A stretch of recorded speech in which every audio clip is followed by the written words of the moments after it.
तो हमने basics of integration देख लिया, ठीक है। इंटीग्रेशन क्या है, और एक बार डिफरेंशिएशन का रिवर्स प्रोसेस, पॉइंटर्स में क्या दिया था, रिवर्स और डिफरेंशिएशन। उसके बाद इंटीग्रेशन का मतलब होता है समेशन, और तीसरा क्या था, area under the graph. Integration को यूज करके हम ग्राफ के नीचे का एरिया निकाल सकते हैं, ठीक है। अभी इंटीग्रेट करने के लिए जो फॉर्मूलाज है वो होते हैं, ठीक है। देखो इंटीग्रेशन करने का जो फॉर्मूला सबसे पहले आता है integration of x to the power n into dx। तो इसको अगर हम इंटीग्रेट करेंगे, ऐसे फंक्शन को अगर हम इंटीग्रेट करेंगे तो एक्सप्रेशन क्या है, x to the power n plus 1 by n plus 1 plus c,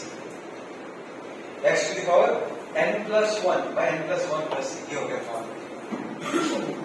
क्या तुमने मैंने बताया ना कि डिफरेंशिएशन में जब हम डिफरेंशिएट करते हैं एक पावर कम हो जाता है, क्या तुमने देखा इंटीग्रेशन में क्या होता है, एक पावर बढ़ जाता है। तो बस हमने चालू x to the power n से किया था, और जो रिजल्ट आता है वो आता है x to the power n plus 2। Differentiation में एक पावर कम जाए, इंटीग्रेशन में एक पावर बढ़ जाए। जैसे कि मैंने कहा था कि integration is the reverse process of differentiation, मतलब अगर इसको इंटीग्रेट करने से ये मिलता है तो इसको अगर मैं डिफरेंशिएट करूं तो ये मिलना चाहिए, नहीं मिलना चाहिए, गलत बोला मैंने। इसको इंटीग्रेट करने से अगर ये मिलता है तो इसको डिफरेंशिएट करने से ये मिलना चाहिए, करके देखते हैं, है ना। Just dx of x to the power n plus 1 plus c कर देंगे। अच्छा, सबसे पहले इसका डिफरेंशिएशन करेंगे, क्या आएगा, 1 by n plus 1 कांस्टेंट है, बाहर रख दिया, ये क्या हो जाएगा, x to the power n plus 1, क्या फॉर्मूला है, n x to the power n minus 1 आएगा वो। अच्छा, n x to the power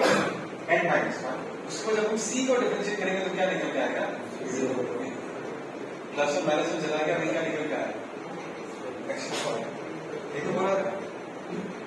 नहीं बोला था कि अगर हमने x to the power n को इंटीग्रेट किया, ये मिला, इसको डिफरेंशिएट करेंगे तो हमें फिर से x to the power n मिलता है। ये देखो, अच्छा ये तो कुछ नया नहीं है,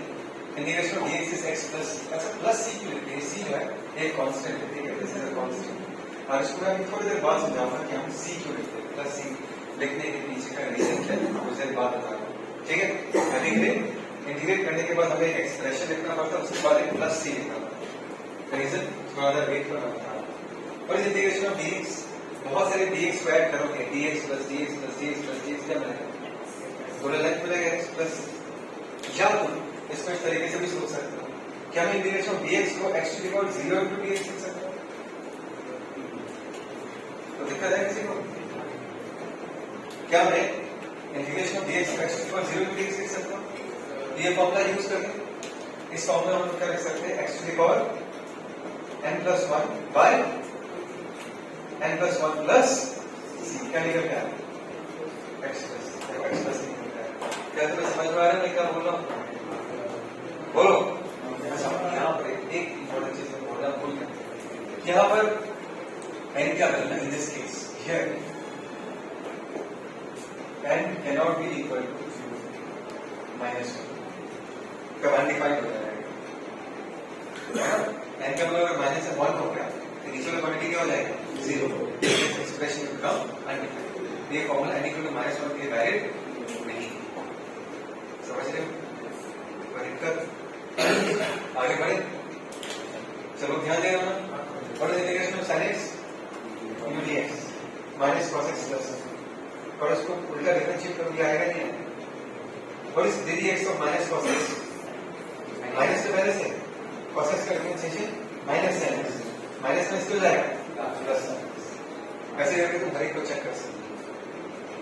क्या तुम लोग हो मेरे साथ। ये क्या है, ये इसके जैसा ही है, बट x के साथ एक k जो कि कांस्टेंट मल्टीप्लाई,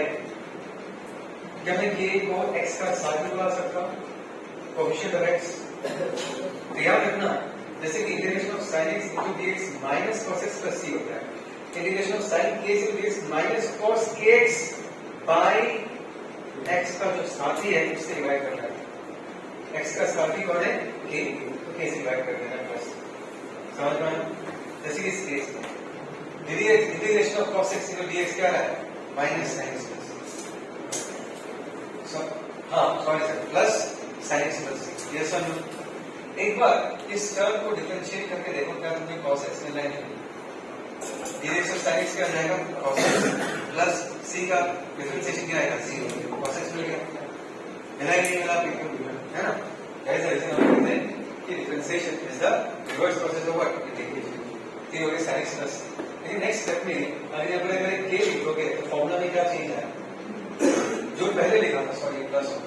जो पहले लिखा था वैसा लिखना लेकिन x का जो साथी उसे क्या करना तुम्हें डिवाइड करना याद रहेगा ये चीज बोलो what about this what is dx of tan x x square x what is integration of x square x into dx tan x plus integration of cos x square into dx minus cos x plus ठीक है integration of sec x into tan x into dx sec x plus integration of cos x into cot x into dx minus cos x plus what is dx of cos x minus cos x into cot x और एक minus एक रखना है minus minus हो जाएगा plus वही निकल का समझ रहे हो मैं क्या बोल रहा हूँ ठीक है उसके बाद what is integration of e to the power x into dx e to the power x plus c अगर e to the power ax into dx है देखो यहाँ पर फिर से x का साथी ये नहीं है ना तो फिर से यहाँ पर क्या लिखोगे e to the power ax लेकिन डिवाइड तुम किससे कर दोगे उसके कोएफिशिएंट्स उसके साथी से किससे डिवाइड कर दोगे a से डिवाइड कर दोगे बात समझ में आया मैंने सोचा तुम्हारे पास ऐसा है integration of e to the power ax plus b into dx तो क्या होगा e to the power ax plus b ही होगा x का साथी कौन है a से डिवाइड करना है b नहीं आएगा x का जो कोएफिशिएंट है x का जो साथी है उसी से डिवाइड करना है याद रहेगा ये चीज सबको याद रहेगा ये चीज what is integration of dx by x ln x what is integration of ln x 1 by x ln मतलब log base e बताया था ना ln का मतलब क्या है log base integration of log base e क्या था log x का 1 by x था है ना इसको डिफरेंशिएट करेंगे तो फिर 1 by x आ जाएगा क्या तुम्हें दिख रहा है ये वही चीज है integration of x to the power -1 into dx यानी जो सबसे पहला वाला फॉर्मूला था वो हमने क्या लिखा था not defined for n equal to -1 अगर n equal to -1 तो ये बनेगा ही बनेगा तो n equal to -1 के लिए ये फॉर्मूला यूज करना है कमाल क्या तुम्हें समझ में आ रहा है मैं क्या बोल रहा हूँ तो सबसे पहला वाला फॉर्मूला था उसमें मैंने क्लियरली दिया कि n equal to -1 के लिए ये फॉर्मूला यूज नहीं कर सकते तो n equal to -1 के लिए कौन सा फॉर्मूला यूज करोगे ये समझ में आया integration of dx by x x to the power -1 into what dx वो क्या होगा ln x प्लस c कोई दिक्कत कोई प्रॉब्लम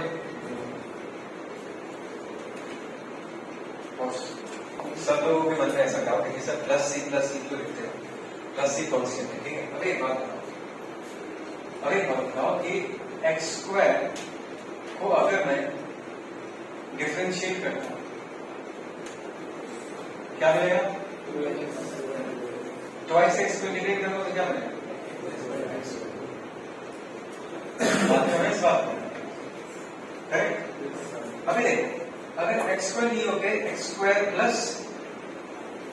2 हो क्या होगा 2 बोलो तो डिफरेंशिएट करने से क्या मिलेगा ट्वाइस एक्स मिलेगा तो ट्वाइस एक्स को डिफरेंशिएट करने से क्या मिलना चाहिए एक्स स्क्वायर प्लस सी मिलना चाहिए नहीं मिलना चाहिए इसमें एक्स स्क्वायर प्लस 2 हो गया देखो यहाँ पर अगर मैं ट्वाइस एक्स को डिवाइड करता हूँ तो मुझे एक्स स्क्वायर मिलना चाहिए यहाँ पर अगर मैं ट्वाइस एक्स को डिवाइड करता हूँ तो क्या मिलना चाहिए एक्स स्क्वायर प्लस 2 मिलना चाहिए क्योंकि ट्वाइस एक्स स्क्वायर को भी डिफरेंशिएट करने से मिलता है और एक्स स्क्वायर प्लस 2 को भी डिफरेंशिएट करने से ट्वाइस एक्स ही मिलेगा बात समझ में आ रहा है तो अगर तुम ट्वाइस एक्स को